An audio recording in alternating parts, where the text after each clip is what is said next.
Bonjour ou bonsoir, tout dépend à quelle heure vous écoutez ce podcast de l'ODJ Média. Notre chroniqueur de l'ODJ, Ahmed Nagy, partage son avis et ses réflexions dans un article qu'il a intitulé « Les recettes de Routini Al-Yaoumi ». Alors écoutons-le dans ce podcast. L'auteur poursuit son article ainsi. Dis-moi, le journaleux, c'est quoi cette histoire du fisc qui veut taxer les youtubeurs? Je venais à peine de m'attabler que je me faisais déjà haranguer par le plus casse-pied de tous les serveurs de café, Rachid, l'éternel mal rasé. Commence par la salutation de l'islam et va d'abord me chercher un café bien corsé. La journée s'annonce pénible si je dois l'entamer par une discussion avec toi. Ma femme a une chaîne sur YouTube, c'est elle qui m'a demandé de poser la question au journaleux qui vient prendre son café ici. C'est ta femme qui te l'a demandé?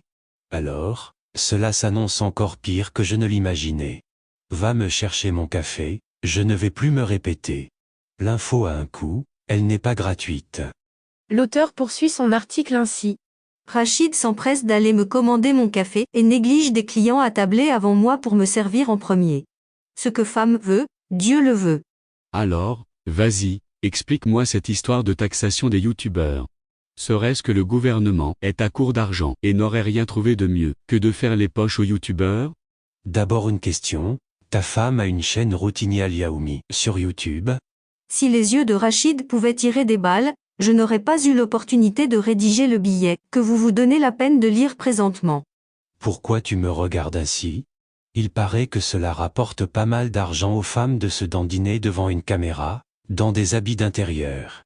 J'ai senti que j'avais poussé la provocation trop loin et me hâte de trouver une quelconque réponse pour le calmer, avant qu'il ne me saute dessus pour m'infliger une raclée. En effet, il est question d'imposer une taxe aux youtubeurs, dont certains encaissent des recettes mensuelles non négligeables. Il serait même question de revenus mensuels, pour certains d'entre eux, de l'ordre des 100 000 dirhams. Tu penses bien que le fisc salive face à un tel festin, qui volait jusqu'à présent sous les radars. Rachid sort lentement une cigarette de la poche de son chemisier et l'allume, avant de me lancer un regard méchant. D'abord, ma femme ne fait pas de Routini Al-Yaoumi. Elle a une chaîne YouTube où elle présente des recettes de cuisine qu'elle elle-même a concoctées. Vu ta maigreur, la cuisine de ta femme ne doit pas être très nutritive. L'auteur continue son article ainsi. Je bois une gorgée de café en évitant soigneusement le regard de Rachid. Le manque de caféine doit sûrement provoquer chez moi des impulsions suicidaires inconscientes. Un jour, je vais t'étrangler et je suis sûr que le juge va me relâcher et même me féliciter pour ma bonne action d'avoir débarrassé la société d'un épouvantable journaleux qui cire les bottes des puissants. Attends, tu n'as encore rien vu, je vais t'ulcérer davantage. Dis-moi pour quelle raison tu ne veux pas que des youtubeurs, qui réalisent des revenus assez consistants, ne versent pas d'impôts comme le font le reste des citoyens, qui travaillent ou font du commerce. En tant qu'employé d'une entreprise de presse, le fisc prélève directement un impôt sur mon salaire.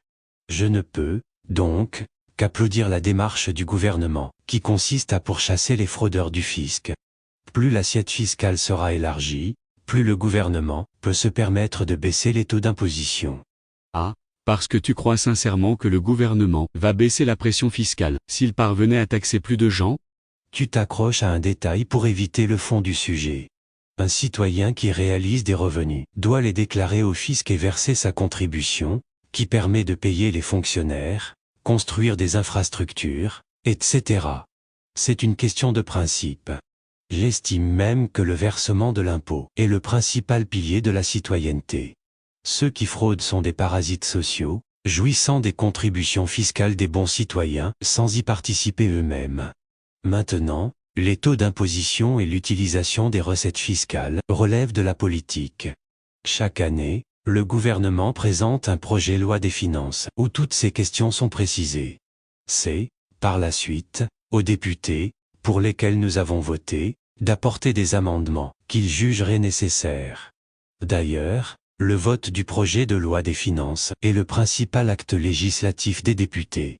Si la fixation des taux d'imposition et l'allocation des ressources ainsi collectées ne sont pas faites de manière qui nous soit satisfaisante, c'est de notre faute, parce que cela voudrait dire que nous avons mal voté. Ainsi va la démocratie. Tu en as fini avec ta leçon sur la citoyenneté? Quand des femmes comme la mienne font des vidéos qu'elles diffusent sur YouTube, C'est juste pour aider à boucler les fins de mois difficiles. D'ailleurs, ce n'est pas un travail et les revenus sont fluctuants, cela dépend du nombre de vues cumulées par les vidéos. À partir du moment où il y a réalisation d'un revenu ou de recettes, il y a imposition, peu importe de quoi tu qualifies l'activité génératrice. Par contre, je pense bien que la nouvelle taxation ne sera appliquée qu'à partir d'un certain seuil. Ma femme commence à se demander si elle ne doit pas cesser de diffuser des vidéos sur YouTube à partir du moment où ses maigres revenus risquent d'être taxés. Les gens seront privés de ces recettes de cuisine. L'auteur conclut son article ainsi. Personnellement, je me pose plutôt la question de savoir si la prochaine loi des finances ne va pas comporter une sous-rubrique du volet recettes intitulée Routignal Yaoumi. Rédigé par Ahmed Nagy et lu par l'intelligence artificielle de l'Odigimédia. Merci d'avoir écouté ce podcast de l'Odigimédia, ce bouquet de supports numériques, portail, magazine mensuel connecté, web radio et web TV. N'oubliez pas de télécharger notre application l'Odigi Mobile sur Play Store et de vous abonner à notre chaîne YouTube l'Odigi TV. Vous pouvez, aussi, nous suivre sur nos réseaux sociaux, Instagram, Facebook, TikTok, LinkedIn et Twitter.